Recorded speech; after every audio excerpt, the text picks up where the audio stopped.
Hi, I'm Ashley Chandler, here to guide you to the soul to system support you both need to thrive from the inside out.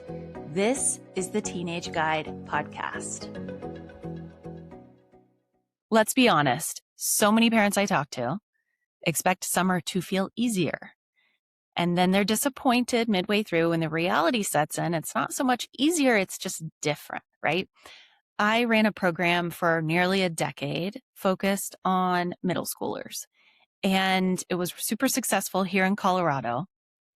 And by the end of the week of that program, I would have parents coming to me saying, it's great that they've got that focus on them. It's great that they had that. Where's my program? Where's my support, right? What do you have for me? Because they realized that they were outsourcing a lot of that skill building, a lot of that confidence boosting for their kids. They were investing in their kids, but they weren't intentionally investing in themselves or the relationship they had with their kid. And then fall would come, and as so many of us do, we go right back to another version of survival mode. We want to break from the stress, and we don't realize that that mindset is actually keeping us stuck in stress, right? Like summer doesn't reduce the intensity of parenting. It just shifts it. It's like, yes, we have more unstructured time and more freedom, more opportunity for conflict, right? Oh, we have more togetherness and we can have more fun, and there's also more opportunity for things to feel really off and for us to feel even more depleted. And this is exactly why I built my summer shift package. It's not a program to keep up with. It's not more to add on your plate, just support in a package that you can call on at any time and customize to your schedule or your teen's schedule throughout the summer to build your relationship with yourself, to build your relationship with them, and to build skills that are going to pay off all year long, to decrease stress, to make sure that you are taken care of and supported in the same ways that you always try to do for everyone else in your family, so that throughout the whole year, you have this lasting blueprint of what it actually feels like to thrive. You can learn more by clicking the link below. And I would love to hear from you. I love hearing from people directly. So you can just reply to this and tell me, how is your summer going? For real. I love hearing from you. So feel free to reach out to me anytime. Know that I'm here. Check out the summer shift. It might be exactly what you and your teen need. Welcome back to the Teenage Guide podcast. I am so happy that you're back with me for another week, or if you are new here, welcome. I am Ashley Chandler, your host and founder of the Teenage Guide. And I have got a topic today that hits home. So there's this thing that happens in June, typically in June, what I notice for families. It's like school has ended, and then there's this quiet pressure that starts to build. And it's like, we've got to plan the trips, we've got to plan the experiences, we need to have not necessarily a fancy, but lots of adventure. And we got to plan this and plan that. And this is not the way that I grew up. And the majority of people probably watching grew up. We were not overscheduled and we didn't have the pressure that we do today. And so I want to talk about why that pressure is actually taking away from your summer and how to stop putting so much pressure on yourself and focus on what actually matters, because summer is not supposed to look a certain way. And every single one of us has different conditions that we're working within, whether it be, stuff happening with our aging parents or our teenagers going through stuff. Maybe they have to do summer school. Maybe they have other things. Maybe you sign them up for a few things here and there. Every single one of us has different circumstances that we're working within. So inside this episode, I am going to help you relieve a lot of that pressure and get your focus back to what actually matters in being able to create a summer that you feel like, man, that was a good one. We really made the most of that time. And it has nothing to do with how much money you spend.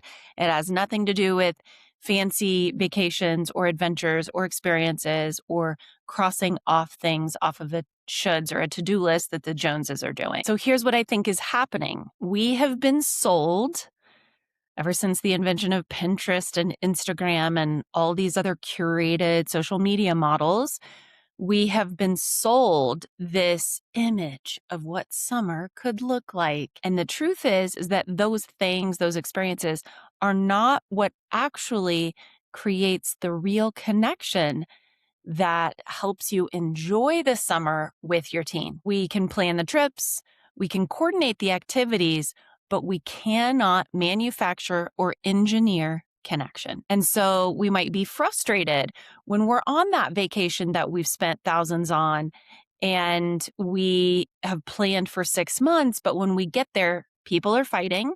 Your teen's kind of unimpressed. They're on their phone more than you would like them to be. And you're like, wait, I thought this trip was supposed to bring us closer. And so then you feel frustrated, resentful, and disappointed. It's just that you can't plan for connection with your teenager. And, it's kind of like the classic family photo. It's like we get dressed up, we're all coordinated, and then we go to this beautiful, idyllic location and people are melting down, right? It's the same way. We cannot wait until the vacation or the family photo and think, then we're going to be enjoying each other. When we get there, that's when we're going to be having fun. That is not how real connection for ourselves and with our teenagers works. It doesn't happen just because you booked and arranged something. It doesn't happen because you planned something in advance or you spent a bunch of money on it or time or energy, right? It's like announcing, and now we are going to be spending quality time together, right? Yeah, try that with your teenager and you will get pushback. It happens almost in the reverse way when things are unplanned. It's the day-to-day, mundane, everyday, go with the flow, everyday things that we do that we kind of take advantage of, which is like when we're driving in the car, when we first see each other in the morning, while we're making food, or like during late night, we're getting ready for bed, they're busy with something.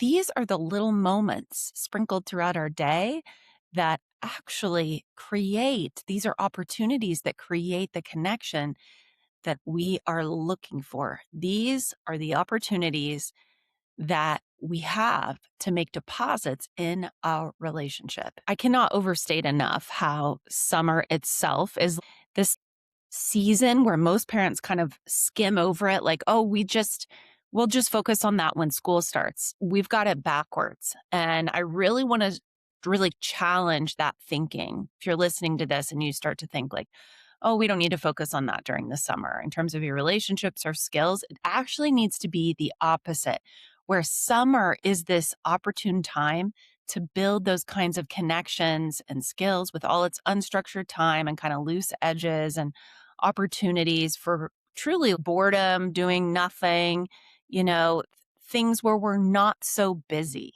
Parents, I know that research really speaks to a lot of you. So there is this study that was conducted. It was a national longitudinal, that's a tough word, longitudinal study for adolescent mental health that showed that when teens are connected to their family, they are 66% less likely to engage in substance abuse, in sexual activity, and risky behavior. And so I just want to repeat that number because it's pretty astounding. 66% less likely when they have that kind of close emotional safety. Everyone doesn't necessarily get along all the time, and it's not like picture perfect and we are out of a catalog, but we're real. We're connected. We see each other. We listen to each other. We can work through conflict. That level of closeness is what I'm talking about here, where we think that we're going to get that in these kind of shiny object moments of the expensive vacations or the experiences in the summer, or, times when we can finally relax, right? What is stopping you from making that happen in your everyday life, right? Because that 66%, it's not because of vacations they took. It's not because of how productive their summers were or overfilled. It was because of how connected they felt. So one of the frameworks that I teach in my work is what I call the teenage tree. And the soil that the roots grow in, the soil is your relationship with yourself. The roots are the relationship with your teen, and everything extends from there. I like to say that the relationship is the intervention first and foremost. If the relationship is ruptured, if you are fighting a lot, if you aren't gelling or you don't have those connection points, that is where you need to look and evaluate first. That's where you need to be building awareness, because connection is really the foundation of everything. Their decision making improves, their ability to be self-driven, to be determined, their sense of whether your home or home with you is a safe place for them to just be. And summer gives you an unusual amount of time to work on those roots. And it's not by you doing more or spending more money, but by you being more available. But here's the thing, here's the trick, okay, that I really want you to pay attention to. Being available, we all know that we could live in the same house with someone, but that doesn't mean that we're connected to them, right? I've heard people say, I live in the same house with them, I still feel all alone. So just because we are available and living in the same home doesn't mean we're connected. And the differentiator is our quality of presence, how present we are with one another in those micro moments, in the little day in, day out kind of things that happen in our lives. Like I mentioned, when we're cooking dinner, when we're driving, when we're about to go to bed, when no one's doing anything, these are the smaller moments where we can turn up our quality of our presence. Put down the phone, practice curiosity, a willingness to engage with their world without judging it or, evaluating it or giving some diagnosis or solution, right? Just being a witness to them, just engaging with them. And then this invites them to engage with you, right? Then you feel more inclined to share little bits and pieces about you or your story or your goofy personality or, the things that you're passionate about. And they're more likely to receive it after you've been curious about them, because your teen is not looking for a perfect, shiny parent who takes the whole family to Bali for a month at a time in the summer. That's not what your teen actually wants. What they want is a safe parent who sees them. And if you're doing that, then you are focused on the exact thing that you need to be focused on in order to thrive with your teen. And a safe place doesn't mean that they tell you everything and share every last bit. It's just they know that they can. They know that with you, they are getting soul connection, they are getting healthy boundaries, and they are building skills. You are helping them grow and reach their dreams. And maybe you don't use that language. They're not necessarily going to be like, thanks, gee, mom, gee, dad, thanks for helping me reach my dreams, right? That's not going to come out of their mouth. They would know if it was missing though. And you might be hearing things like, I feel behind, you just don't get me, you don't care anyway, right? These are the clues that they don't feel safe to share, or they lie, or they act in a disrespectful way. That is not about obedience. It's about, wow, they really don't feel like I see them, like I get them, like I care. I might be saying one thing and doing another. And that is the biggest thing about this. You can take them on the fancy vacations. At the end of the day, they will know the difference. If that fancy vacation is trying to replace real connection. Now, I'm all for fancy vacations, but if it's trying to put a Band-Aid on something that actually needs healing and repair, it won't work. Teenagers can see through that. And if you're honest, you can too. So instead of being distracted by the shiny objects in summer and trying to make it magical in ways like, I'm not saying go for a magical vacation, but in the end, summer is an invitation to connect with yourself and with them deeper. It's an invitation to slow down. It's an invitation to rest and to recharge and to reset, reevaluate. Where is there clutter in my life? Emotional clutter, physical clutter, energetic clutter, whatever. Where can I whittle down? What is my actual priority right now?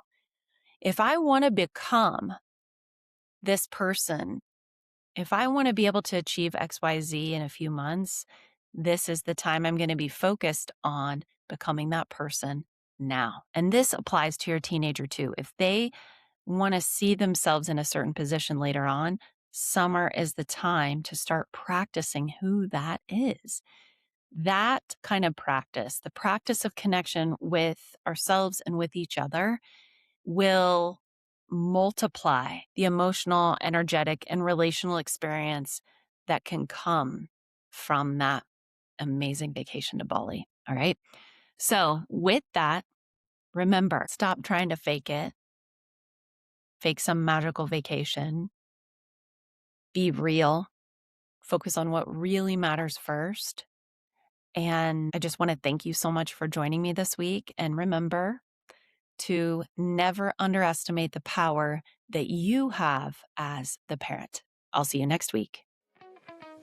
I know you have limited time and energy, so thank you for being here, and kudos to you for investing this time in yourself and your teen. If you enjoyed this episode, please continue the ripple effect and like, subscribe, review, and/or share with a fellow parent who could benefit so more people can find my content. Remember, the number one way that you have influence in your teen or your young adult's life is in your relationships with yourself and them. So never doubt how much power you have, because you are the teenage guide too.